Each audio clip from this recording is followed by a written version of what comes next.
Hey, what's up, Coach Jay? I want to talk to y'all for a minute. What I want to talk to you about is how you show up. That's right, how you showing up.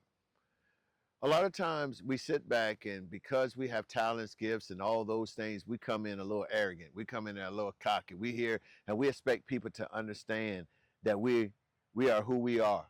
We're the, that's right, you know the word. And sometimes you come in so strong and so boisterous like that, people kind of push you off. On the other hand, if some of us come in so timid and afraid and scared that people push you off because they're not comfortable with you acting that way because it seems like you'll be easy to be pushed over. You'll be easy to say become a yes person. They could be misguided and they could be right on point. Or this person who comes in there all about me, they're not teachable. They're not able to fit in. And then you got that person who comes in the middle. It's just low key. I'm here, say a little bit, more observant, but I'm showing up. I'm coming here because I want you to understand that these three people or these people scenarios is what people see when you show up.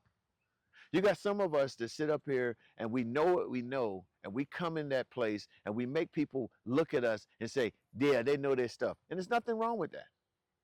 But you got to tone it down a little bit. Some of y'all are a little too fired up and you make it that people don't want to work with you. They know you know your stuff, but you don't need to make people feel like they're small because you know what you know. People respect you for knowing it, but it's how you show up with that information, with that knowledge that kind of put people. And I'm not talking about controlling room. You walk in and people begin to see you because or who you are, what you are. I'm not knocking it. You do that. But it's the way that you make other people feel when you do that that makes a difference. You say, what am I talking about? You know, you come in there and you first one, the loud person walk in the room, come in, you come in all late so people can see you, and then you're like, hey, I'm here, let's get this thing started. You're not in control. I don't give if you're the keynote speaker. You don't want to come in and make people feel like their choice was the wrong thing because this person's coming in here and they're going to try to force something down my throat. Whereas another person, the one that is timid and kind of laid back, comes in, he could come in late just like the other one. And people are going to look at him and he comes and she comes and say, all right, y'all, let's get the thing started. They're going to be like, man, I wasted my time with this person. I don't even know if they really know what they're talking about because of the fact how they showed up, how they came about. But that one in the middle that comes in, he knows what he knows. He's kind of a little laid back, not timid as much, but he has better control of how that environment. He comes in, he's not going to come in late. He's going to come in when everybody else. So everybody's coming in. The first thing he's going to do is greet everybody that comes in that space. Makes everybody, especially if it's a small setting, he's going to try to greet as many people he has before the time frame is for them to start. He's going to make sure that all the expectations and everything is needed so they can go ahead and say, let's go. And they're going to talk through their session. And the persons who sit in there are going to feel that warm ingestion of that person. And they're going to say, wow, he knows what he knows. She knows what he knows. And they shared it in a way that it fits good with me because they're going to welcome that type of approach because they created the one thing that the other two did not was a welcoming experience where they can sit back and feel like this is a person that is approachable. There's a person that I can feel comfortable going asking a question or two to. Sometimes if you put too much of that edge on there, people they push away from it because they feel like you're going to make them small. Now, mind you, that's not what you're saying. But some people take that because of the fact they don't know how to deal with a strong, powerful person who is confident and overconfident in their self. And then there's the other side of a person that is a little more meek and kind of humble. They feel that they can talk over him, and sometimes they'll try to talk down on that person because of the fact of how they showed up.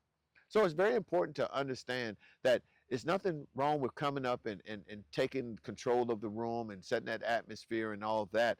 But it has to be in moderations. Have to make sure you understand what you're saying, how you're saying it, and how it's going to impact people. A lot of coaches that I've coached with, they come into these sessions where they feel like they need to demand attention and responsibility when they come in the room. When we get together and all of us are having sessions, we're discussing stuff, there's always one that has to sit back and say, I'm in charge. And sometimes that's not the one in charge. Sometimes it's just good to sit and listen and let people gather and share their self. But when you come across that, you'll lose a lot of clients because coaches are clients too. And at the end of it, when you get around people, they're looking for somebody that is approachable, that they feel they can get knowledge from, and they get understanding. And sometimes the greatest person is the one that's sitting there asking the questions. They're the one that really are meek and trying to get a good understanding of what's going on because they're gathering that data. And then sometimes you'll see after the meeting, instead of the people going to the keynote speaker, they'll go to that one that was asking the questions because they're gonna reward him or her for saying thank you for asking a question because I was going to ask the same question. I was going to do this. I was going to that, but the environment was there, and that ends up bringing a lead or two for that individual. It's how we show up, fam. Show up knowing your craft. Show up knowing what you're doing, but watch how we deliver it. Watch how we bring that. Do we come in there late? Do we come in a time? How much important it is for us to be able to greet people where they are when they come in. How important it is to show them that we're friendly, show them that we're knowledgeable, yes, but we're approachable. Let's work on that. Let's see if we can sit back and change how we interacting with people, that we could be more acceptable and appreciative when people come to us and show that sense of gratitude for giving that honor to talk to them. Remember, I think we should all have a level of gratitude, especially when we're able to speak in front of people, because these people are giving up their time and some of their money just to hear you. And coming across like they owe you a favor might not be the best approach. Or you come across like you really don't know what you're talking about, might not be it. But find that happy medium.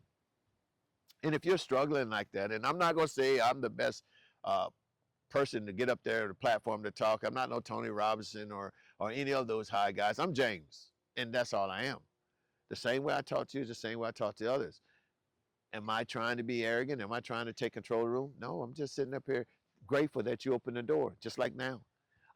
I'm grateful that you took the time to look at this video.